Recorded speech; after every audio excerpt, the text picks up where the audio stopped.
ଆମେ ଆଜି ପଢିବା 30ଟା ଜିଲ୍ଲାର ନାମ। 1ରେ ଅନୁଗୁଳ, 2ରେ ବଲାଙ୍ଗୀର, 3ରେ ବାଲେଶ୍ୱର, ବରଗଡ଼,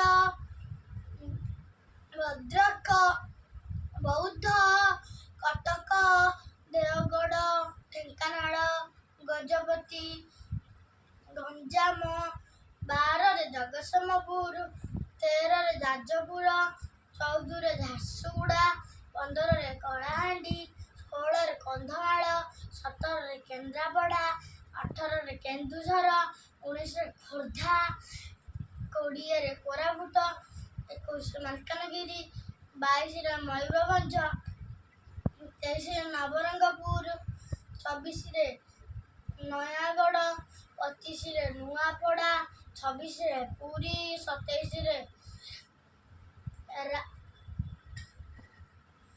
ରାୟଗଡ଼ା, 28ରେ ସମ୍ବଲପୁର, 29ରେ ସୁବର୍ଣ୍ଣପୁର, 30ରେ ସୁନ୍ଦରଗଡ଼।